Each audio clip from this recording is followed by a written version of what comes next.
Shalom dari studio Gereja Masehi Advent hari ke-7 daerah Conference Minahasa.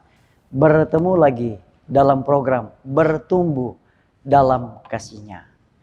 Kita akan mempelajari pelajaran sekolah sahabat pelajaran yang kedua di triwulan yang keempat dengan topik misi Allah bagi kita bagian yang kedua. Sebelum kita mempelajarinya, mari kita satu di dalam doa.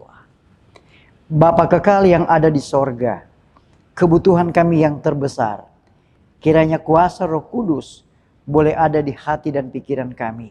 Sehingga ketika kami belajar firman-Mu lewat pelajaran sekolah sahabat, kami boleh memahaminya dengan benar, menguatkan iman kami, dan kami boleh praktekkan di dalam kehidupan kami. Di dalam nama Yesus kami berdoa. Amin. Nah, saat ini dalam pelajaran yang kedua, misi Allah bagi kita bagian yang kedua. Teks ayat tema untuk pelajaran yang kedua ini diambil dalam kitab Perjanjian Baru, dalam kitab Matius pasal 28 ayat yang ke-19. Bunyi ayatnya seperti ini. Karena itu, pergilah, jadikanlah semua bangsa muridku, dan baptislah mereka dalam nama Bapa dan Anak dan Roh Kudus. Nah, saudara-saudaraku yang kekasih, sejak dosa memasuki dunia, Tuhan memulai misinya untuk memulihkan gambarnya dalam diri anak-anaknya dan memperbaiki hubungan dengan mereka, membawa umat manusia kembali keadaan kemurniannya dan melenyapkan setiap jejak kejahatan untuk memeriksa sifat dan tujuan misi ini dan bagaimana Tuhan melaksanakannya. Nah, saudara-saudaraku yang kekasih, misi Tuhan untuk kita akan mempelajari poin-poinnya dalam pelajaran sekolah sahabat dari hari ke hari. Di mana yang pertama adalah Tuhan Tritunggal asal usul. Kemudian kita juga mempelajari fokus di mana menjadikan murid. Kita juga akan mempelajari poin yang berikut adalah Injil yang kekal, pekabaran. Kemudian kita akan mempelajari saluran umat Tuhan. Dan yang bagian akhir adalah seluruh dunia. Penerima adalah seluruh dunia. Nah, mari kita lihat bagaimana asal-usul Allah Tritunggal. Kita pelajari dalam kitab Yohanes pasal 20 ayat yang ke-21 dan ayat yang ke-22. Di dalam teks ayat ini mengatakan bahwa sama seperti Bapa mengutus aku, demikian juga sekarang aku mengutus kamu. Dan sesudah berkata demikian, ia menghembusi mereka dan berkata, terimalah Roh Kudus. Yohanes pasal 20 ayat 21 sampai ayat 22. Misi pemulihan umat manusia dilaksanakan melalui rencana keselamatan. Rencana ini disusun oleh Tuhan dan dijalankan olehnya. Jadi setiap pribadi kealahan mempunyai peran dalam rencana ini. Nah, di sini kita melihat bahwa Bapa mengutus Anak untuk menebus kita dan berjanji mengirimkan Roh Kudus kepada kita. Kemudian poin berikut juga dalam pelajaran sekolah sahabat mengatakan Allah memenuhi kehendak Bapa dan meminta Dia mengirimkan Roh Kudus kepada kita. Kemudian kita melihat di poin yang berikut dalam pelajaran ini juga mengatakan Roh Kudus melanjutkan pekerjaan yang diprakarsai oleh Bapa, memimpin kita kepada Anak dan membantu kita memenuhi bagian kita dalam misi ini. Nah, saudara-saudara, ada satu tulisan rohani, seorang penulis mengatakan begini, kealahan tergerak oleh rasa belas kasihan terhadap umat manusia. Dan Bapa dan Anak dan Roh Kudus memberikan diri mereka sendiri untuk melaksanakan rencana penebusan. Agar mereka ini dapat terlaksana sepenuhnya, diputuskan bahwa Kristus anak tunggal Allah harus memberikan dirinya sendiri sebagai korban penebus dosa. Bersama Kristus, ia memberikan semua sumber daya surga agar tidak ada kekurangan dalam rencana pengangkatan manusia. Inilah kasih perenungannya seharusnya memenuhi jiwa dengan rasa syukur dan tak terucapkan. Itu akan menuntun para murid untuk menyangkal diri, memikul salib, dan mengikut penebus. Saudara-saudara, kalau kita melihat poin yang berikut, di mana fokus menjadikan murid. Nah, apa yang dikatakan di dalam Matius pasal 28 ayat 19? Ayat ini mengatakan bahwa karena itu pergilah, jadikanlah semua bangsa muridku. Nah, menarik saudara-saudara. Tujuan utama dari misi ini adalah untuk menjadikan murid. Apa artinya? Artinya adalah harus ada orang-orang yang membagikan kepada dunia apa yang Yesus telah lakukan bagi mereka. Mereka yang menerima pekabaran itu harus dibaptis dan diajar dan menuruti semua yang diperintahkan oleh Yesus. Saudara-saudara, baik 11 orang yang ditugaskan untuk misi ini maupun 120 orang ya yang menerima kuasa untuk melaksanakan tidak dapat menjangkau seluruh dunia.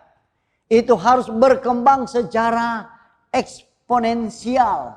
Satu murid melahirkan beberapa murid. Kemudian melahirkan juga murid-murid yang baru. Jadi Bapa menetapkan bahwa dengan kehadiran Yesus dan kuasa Roh Kudus, kita akan menyebarkan Injil kepada setiap umat manusia yang ada di planet bumi ini. Saudara-saudara, kalau kita melihat poin dalam pelajaran sekolah sahabat ini, dalam pelajaran yang berikut atau poin yang berikut adalah pekabaran. Apa yang harus dikabarkan adalah Injil yang kekal. Di dalam Wahyu pasal 14 ayat yang ke-6, dalam ayat ini berkata, dan aku melihat seorang malaikat lain terbang di tengah-tengah langit dan padanya ada Injil yang kekal untuk diberitakannya kepada mereka yang diam di atas bumi dan kepada semua bangsa dan suku dan bahasa dan kaum. Injil kekal apakah yang harus kita beritakan ke seluruh dunia? Nah, ini pertanyaan menarik. Yesus datang ke dunia untuk menjalani kehidupan yang sempurna. Itu di dalam Kisah pasal yang ke-10 ayat yang ke-38. Dia mati di kayu salib untuk menanggung dosa kita. Di dalam Yesaya 53, dalam 1 Petrus pasal 3 ayat yang ke-18. Apalagi saudara-saudara, dia bangkit naik ke surga dan dimuliakan oleh Bapa. Di dalam Kisah pasal 2 ayat 32 dan ayat 33. Dia saat ini menjadi perantara bagi kita di bait suci surgawi. Dia akan kembali membawa kita dalam kemuliaan surga. Dan akhirnya saudara-saudara, dia akan mendirikan kerajaan Allah di bumi ini. Jadi tugas kita sebagai murid adalah untuk bersiap dan mempersiapkan orang lain agar pada kedatangan Yesus yang kedua kali kita dapat dipulihkan menjadi serupa dengan gambar Allah dan kita akan menikmati kehidupan yang kekal bersama siapa? Bersama Yesus. Saudara-saudara, poin yang berikut dikatakan adalah saluran adalah umat Allah. 1 Timotius pasal 3 ayat 15 berkata, jadi jika aku terlambat, sudahlah engkau tahu bagaimana orang harus hidup sebagai keluarga Allah, yakni jemaat dari Allah yang hidup, tiang penopang dan dasar kebenaran. Nah, misi ini tidak dilaksanakan oleh para murid yang mengasingkan diri. Tuhan mengumpulkan para muridnya ke dalam satu tubuh umat Tuhan.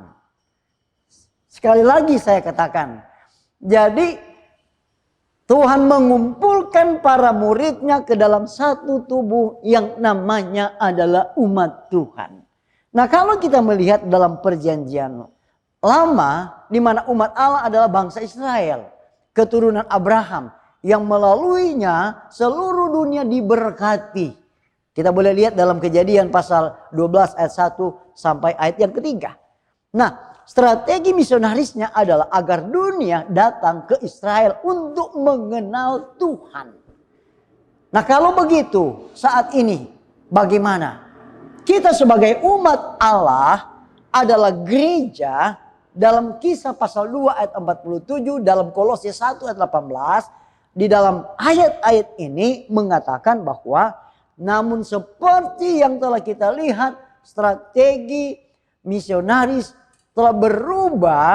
Kita harus pergi ke dunia dan memberitakan Injil.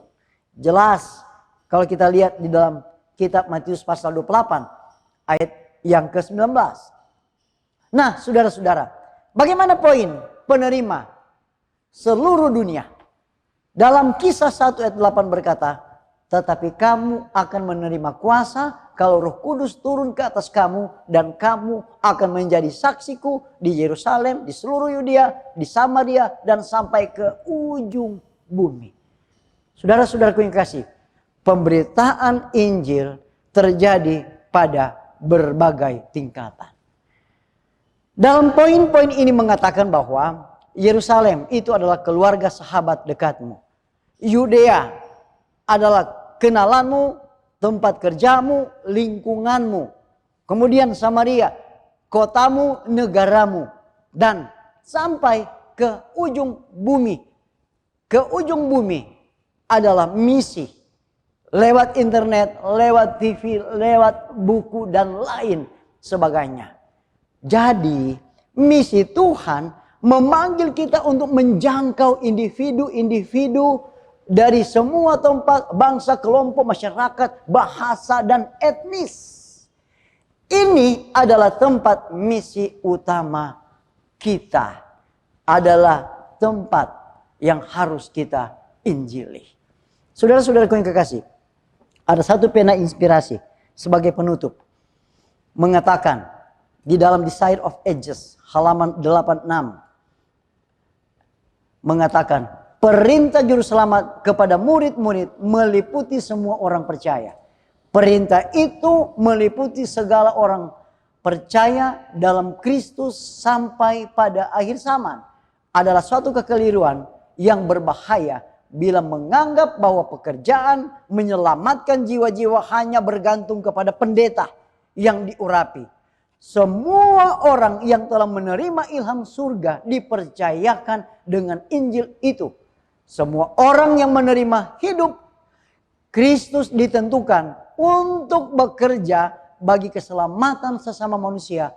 Untuk pekerjaan inilah jemaat itu didirikan, dan semua orang yang mengadakan janji suci itu berjanji dengan demikian untuk bekerja bersama-sama dengan Kristus.